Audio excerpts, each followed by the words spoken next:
ওগো নবীজি, আমি এখন রাতের বেলা ঘুমাইতে গেলে আমার ঘুম আসে না গো, মনে পড়ে যায় মার দুঃখের কথা, বাবার কষ্টের কথা।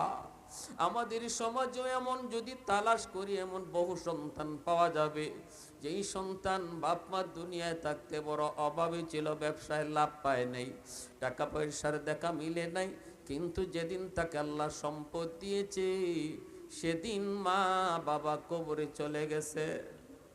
আসেনি না নাই? খুঁজলে পাওয়া যাবে এমন এমন দুঃখী, এমন কষ্টের অনেক সন্তান সমাজে খুঁজলে পাওয়া যাবে। ওই যুবক সেও আল্লাহর নবীর কাছে এইভাবে কান্না করে। এরপরে আল্লাহর নবীকে ডাক দিয়ে বলে, নবী গো, আমি আপনার কাছে জানতে চাই গো নবী, যদিও আমার মা আমার বাবা কবরে শায়িত, তবুও কি আমি তাদের কোনো সেবা করতে পারবো?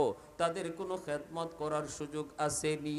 আমার এই টাকা এই পয়সা দিয়ে আমি কার সেবা করব? আমি তো আমার মার সেবা করতে চাই, বাবার সেবা করতে চাই, কেমনে করব গো নবী? একটু জানতে মন চায়। নাকি কোনো সুযোগ নাই?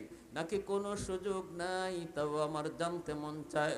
তিনের নবী, মায়ার নবী, তিনি চোখের পানি মুছেন বলেন, যুবু,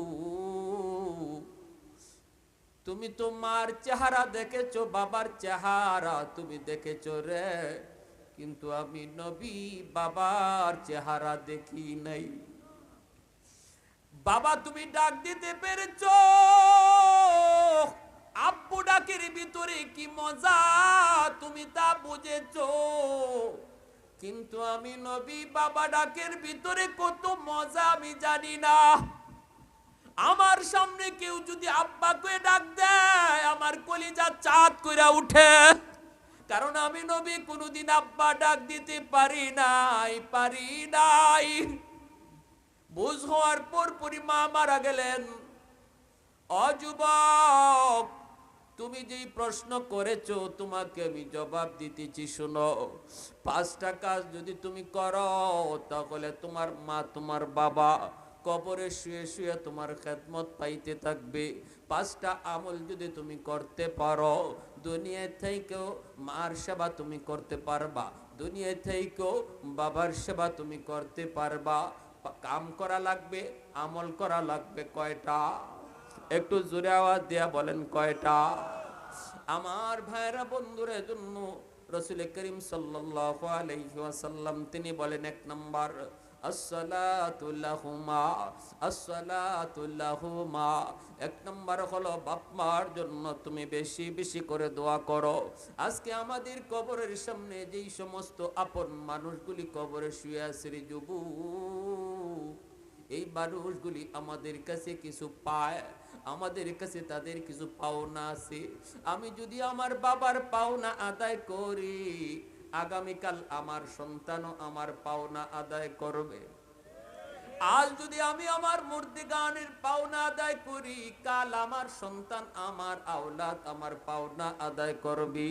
আজ যদি আমি তাদের পাওনা আদায় না করি, আগামীকাল আমার আওলাদ আমার পাওনা আদায় করবে না। নবী বলেন তাদের কিছু পাওনা আছে, এই পাওনা আদায় করতে হবে 5টা আমলের মাধ্যমে। কয়টা আমলের মাধ্যমে? একটু জোরে বলেন।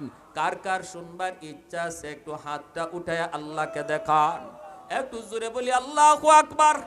এজন্য আমার রাসূল মায়ার নবী দয়ার নবী বলতেছেন, একটু ভালো করে শোনো যুবক, নবী বলতেছেন শোনো, যখনই তোমরা মার জন্য বাবার জন্য দোয়া করবা, আমার আল্লাহ বলে দেওয়া এই দোয়াটা তোমরা কইরো, এই দোয়াটা কইরো যেই দোয়ার মধ্যে শিশুকালের কথাটা আল্লাহ শিখিয়ে দিছে, শিশুকালের কথাটা শিখিয়ে দিছে।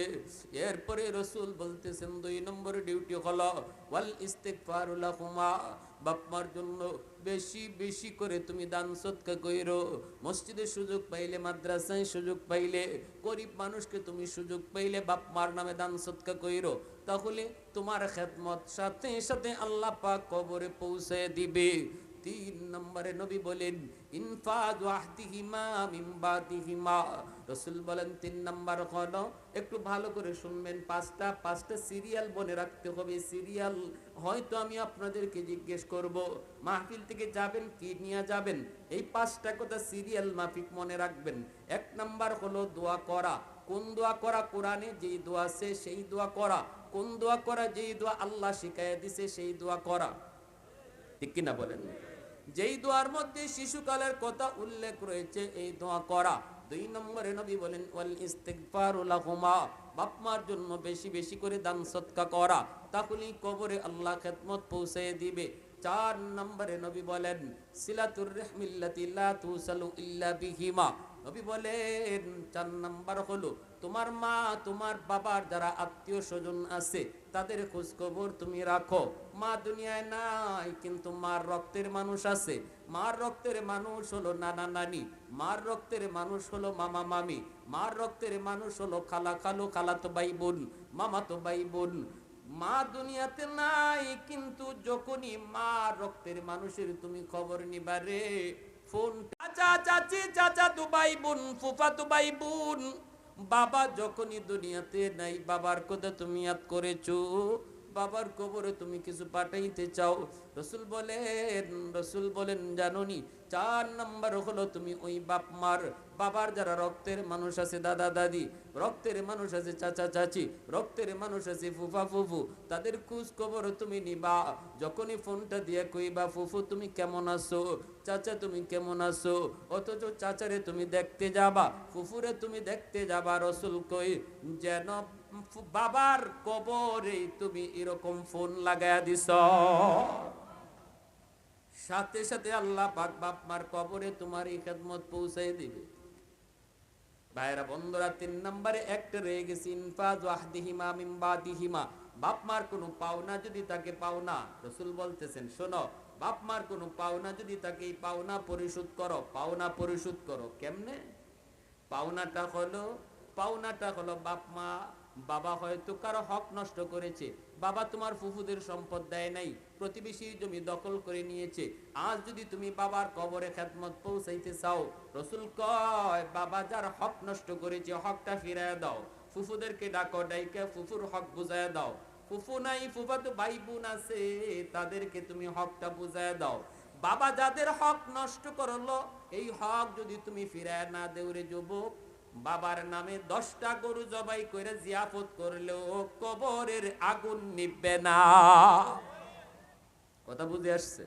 মানুষের হক বাবার দ্বারা নষ্ট হইছে, এটা তুমি বাবা সন্তান জানো, যদি চাও বাবার কবরের আগুন নিবাইতে তাহলে অবশ্যই দ্রুত এই হকটা তুমি যার আনা হইছে, যার নষ্ট হইছে তারে বুঝাইয়া দাও, নতুবা বাবার কবরের আগুন কোনোদিন নিববে না। সাবধান, মনে রাখবেন, সিরিয়াল মনে রাখবেন, আমি আমার বাপ মার কবরে কি পাঠাবো, মন গড়া কোনো আমলের দরকার নেই। হাদিস থেকে বলতেছি 5টা আমলের কথা। 1 নাম্বার রসুল বলেছেন দোয়া করো, 2 নম্বরে নবী বলেছেন দান সদকা করো, 3 নম্বরে রসুল বলেছেন তাদের যদি কোনো ফাওনা দাওনা থাকে বাপ মার কাছে কোনো মানুষের, এই ফাওনা পরিশোধ করো। অর্থাৎ যদি কোনো ফাওনা দাওনা থাকে অথবা কারো হক নষ্ট করে থাকে তোমার মা অথবা তোমার বাবা, তুমি জানো হয়তো সেটা তোমার মহব্বতেই করছিল তোমার বাবা, যে আমার সন্তানের জন্য কিছু সম্পদ বাড়াইয়া রেখে যায়, বাড়াইতে গিয়ে আরেকজনেরটা ভিতরে ঢুকাইয়া দিছে। যদি তুমি বাবার নেক সন্তান হও আর বাবার মায়ার সন্তান হও, বাবার মঙ্গল চাও, কবরে বাবার শান্তি চাও, তাহলে দ্রুত এই জিনিসটা যার তারে ফিরাইয়া দাও। কথাটা বুঝে আসছে? দ্রুত ফিরাইয়া দাও, আর নতুবা কবরে আগুন নিববে না, আমার রসুল বলেছেন। রসুল এরপরে নবী বলেছেন 4 নম্বরে তাদের যে আত্মীয় স্বজন আছে তাদের খোঁজ খবর নিতে হয়। যখনই তাদের খোঁজ খবর নিবা সাথে সাথে তাদের কবরে আল্লাহ তোমার খেদমত পৌঁছাইয়া দিবে।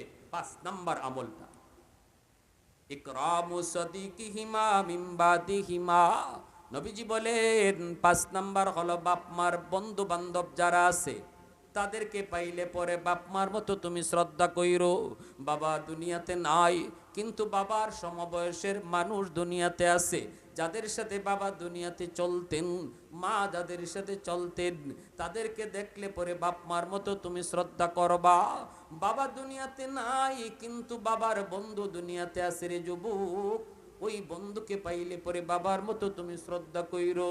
বইল চাচা একটা কাপ চা খায়া যান, চাচা আমাদের বাড়িতে একটু উঠেন, অথবা তুমি নিজে বাবার বন্ধুরে দেখতে যাও।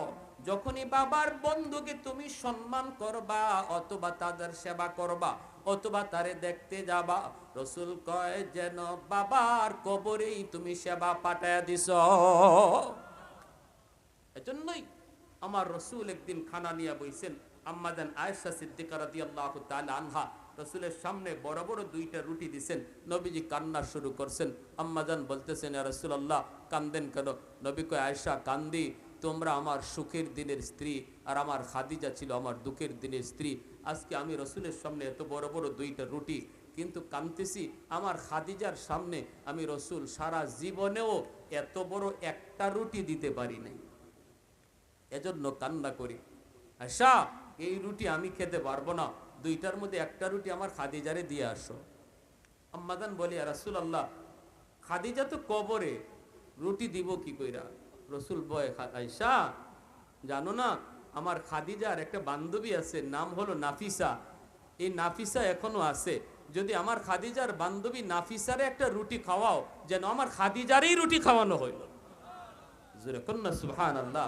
অতএব আজকে মা নাই, মনে রাখবা মার সমবয়সের মহিলা আছে যাদের সাথে মা চলতো, সাবধান তাদের সাথে বেয়াদবি করো না।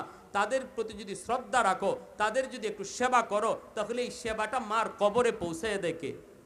আল্লাহ পৌঁছায় দেয়। আর যদি তাদের সাথে বেয়াদবি করো, বাবার বয়সের কোনো মুরব্বীর সাথে যদি তুমি বেয়াদবি করো, এই বেয়াদবির কষ্টটা বাবা কবরে থেকে পায়। আর তার সাথে যদি একটু ভালো আচরণ করো, এই শান্তিটাও বাবা কবরে থেকে পায়। জোরে কন্যা সুবহানাল্লাহ। আমার রসুলের হাদিস শুনাইতেছি, মন গড়া কথা না, যে আজকে এই কবরস্থানে আমাদের যাদের আপনজন মা বাবা ভাই বোন দাদা দাদি শুয়ে আছে, নানা নানি শুয়ে আছে, তাদের জন্য আমরা কি পাঠাবো? রসুল সাল্লাল্লাহু আলাইহি ওয়াসাল্লাম বলেন, 5 নাম্বার আমলটা হলো এই আমলটা তোমরা করো। তাদের বন্ধু বান্ধবের সাথে তুমি খোঁজ খবর রাখবা, তাদেরকে একটু সেবা করবা। এই যে ঈদ গেল, ঈদের দিনে যদি বাবার কথা ইয়াদ হয়, বাবার কথা ইয়াদ হওয়া মাত্রই বাবার একজন বন্ধুর কাছে যাও, বাবা যার সাথে চলতো তারে গিয়ে একটু দেখো, চাচা কেমন আছেন, একটা লুঙ্গি দাও, একটা গেঞ্জি দাও। এতটুকু ভেবে, এতটুকু ইয়াদ করে আমার রসুল বলেছেন, বাবা নাই, বাবার বন্ধুকে শ্রদ্ধা করো, তাহলে বাবার কবরে খেদমত আল্লাহ পাঠিয়ে দেয়, আল্লাহ এই সেবাটা পাঠিয়ে দেয়। প্যারে হাজিরিন, এজন্য এই 5টা আমলের কথা আল্লাহ রসুল শুনাইছেন কাকে? একজন যুবককে। কাকে? জোরে বলেন, একজন যুবককে। 5টা আমল মনে থাকবে ইনশাল্লাহ? বলেন তো, 1 নাম্বারটা কি? দোয়া। 1 নাম্বার কি? 2 নাম্বার দান সদকা। 3 নাম্বার তাদের কোনো ফাওনা দাওনা থাকলে পরিশোধ করা। বাবার উপরে যদি হজ ফরজ হয়ে থাকে, বাবা হজ করে নাই, তুমি সন্তান হিসেবে বাবার কাজা হজ আদায় করো দ্রুত। এটা বাবার কাছে আল্লাহর পাওনা। বাবার কাছে এটা কার পাওনা? আল্লাহর পাওনা। আর মানুষের কোনো পাওনা যদি থাকে, দ্রুত এটা তুমি দিয়া দাও। সম্পদের মায়া করো না, কারণ বাবার কবরে আগুন জ্বলতেছে, বাবার কবরে আগুন জ্বলতেছে, বাবার কবরে আগুন জ্বলতেছে। একটা মানুষের হক নষ্ট করায়, যদি তুমি বাবার কবরে আগুন নিবাইতে চাও, দ্রুত তুমি এই হকটা ফিরিয়ে দাও। 4 নম্বরে রসুল বলেন, মা বাবার রক্তের মানুষকে মায়া কইরো। আজকে আমি ঢাকা শহরে কোটিপতি, শহরে আমার গ্রামে আমার চাচাতো ভাই রিক্সা চালায়, আমি পরিচয় দিতে চাই না, আমার রক্তের মানুষ, সে যদি একটু গরিব হয়, সে খেয়ে খেটে খায়, তাহলে এটা আমার পেস্টিতে লাগে। এই কথা বললে সে আবার চাচাতো ভাই, সে আমার খালাতো ভাই। রসুল বলেন, কে তুমি বাবার নেক সন্তান, তুমি এই ধরনের আচরণ নিয়া বাবার নামে 10টা 20টা গরু জবাই কইরা মানুষে খাওয়াইলেও আল্লাহ তোমার উপরে খুশি না, আল্লাহ খুশি হবে না। রক্তের মানুষের সাথে যদি তোমার এমন আচরণ হয়, এটা আমার রসুলের কথা, আমার নবী বলেছেন। এজন্য রক্তের মানুষকে মায়া করো, কবরে এই সংবাদ পৌঁছায় দিবে কে? আল্লাহ। 5 নম্বর বাপমার বন্ধু বান্ধব, তার মানে বাপমার সমবয়সের মানুষ, যাদেরকে নিয়ে মা বাবা ওই সময় চলতো, ওই কালের মানুষকে পাইলে শ্রদ্ধার নজরে তাকায়ও, সালাম দিও। যুবক, বাবার বয়সের মানুষ দেখলে কখনো সালাম দিতে ভুলবা না। আজকে আমি অত্যন্ত খুশি যে যুবকরা এত সুন্দর এই সময়টাতে তাদের ঈদের আনন্দ নিয়ে থাকার কথা। কত যুবক ডিজে পার্টি নিয়ে এখন আনন্দে মগ্ন, হ্যাঁ ঠিক কিনা? হ্যাঁ, কত যুবক নেশার জগতে মগ্ন। না, আলহামদুলিল্লাহ, আমি তো দেখেছি এই মুজাফফরের যুবকরা তারা কোরআনের মাহফিল করেছে। যারা নেশা করে, যারা মদ খায়, যারা গাঁজা খায়, হাসরের মাঠে আল্লাহ তাদেরকে যে শাস্তিটা দেবে, ওই জাহান্নামের পুঁজ তাদের সামনে দিয়ে বলা হবে, দুনিয়াতে যে মদটা তুমি খাইতা, যে গাঁজা খাইতা, এটা আজকে তুমি খাও, তখন সামনে নেওয়ার পর রসুল বলেন এটার পাওয়ার এত বেশি হবে, ওই পুষ সামনে নেওয়া মাত্রই তার মুখের সমস্ত গোশতগুলা খসে গসে এই পুজের মধ্যে পড়বে। এরপরে আল্লাহ বলবে খা, যেটা দুনিয়ায় খাইছো এটাই দেওয়া হয়েছে, এখন খাও। খাওয়া মাত্রই তার সমস্ত পেটের নাড়ি বুড়ি পচে গলে পায়খানার রাস্তা দিয়ে বের হবে। হাসরবাসী বলবে আজাব তো হয় সবারই, তার এত অপমানজনক আজাব কারণ কি? আরেকজন বলবে সে দুনিয়াতে নেশা করত, নেশার জগতে ছিল, এজন্য তার এই হাসরের মাঠে অপমানজনক শাস্তি। এজন্য অনুরোধ করে বলবো যুবক সাবধান হয়ে যাও। রসুল বলেন মুদমিনুল খামর সালাসাতুন কাদ হারামাল্লাহু আলাইহিমুল জান্নাহ, জান্নাত আল্লাহ হারাম কইরা দেয় তিন ব্যক্তির জন্য। এক ব্যক্তি হলো মুদমিনুল খামর, যে নেশা করে, তার জন্য জান্নাত আল্লাহ হারাম করে দেয়। ওয়াল আক, দুই নম্বর হলো বাপ মার অবাধ্য সন্তান, তার জন্য আল্লাহ জান্নাত হারাম করে রাখছে। ওয়াল ওয়াদাইয়ুস আল্লাযী ইউকিররু ফি আহলিহিল খুবুস, ওই পুরুষ, ওই অভিভাবক, যে অভিভাবক দেখতেছে তার ছেলে গুনাহ করতেছে, যে অভিভাবক দেখতেছে তার মেয়ে গুনাহ করতেছে, এরপরও সে বাধা দেয় না, সন্তানকে আটকায় না, যে অভিভাবক দেখতেছে তার স্ত্রী বেপরদায় বের হচ্ছে, এরপরও সে বেপরদা থেকে রক্ষা করে না, রসুল বলেন ওই অভিভাবক সে যত বড় হাজি হোক, যত বড় নামাজি হোক, জান্নাত তার জন্য হারাম, কারণ তার অধীনস্থ মানুষকে গুনাহ থেকে সে বাঁচাইবার ফিকির করে নাই, অধীনস্থ মানুষকে ফিকির করে নাই। এজন্য বলি সাবধান। তিন দলের এক দল হলো যারা নেশা করে। অনুরোধ করব, হাত জোর করে অনুরোধ করব, সামনের দিনগুলো আমাদের ভয়ঙ্কর দিন আসতেছে, আল্লাহকে পাশে রাখা ছাড়া আমাদের কোনো উপায় নাই। আমি যদি এখনো নেশা করি, এখনো বাপ মার অবাধ্য হই, এখনো যদি মোবাইলে গেম খেলি, আজান হয় আমার কানে আসে, অথচ আমি মসজিদে যাই না, মালিক কেমন করে খুশি হবে? সেদিন আমাদের পক্ষে গাইবী সাহায্য কি করে আসবে? আল্লাহ আমাদের সবাইকে কথাগুলো বুঝার এবং দিল দিয়া মানার তৌফিক আল্লাহ সবাইকে দান করুন। সবাই বলে আমিন।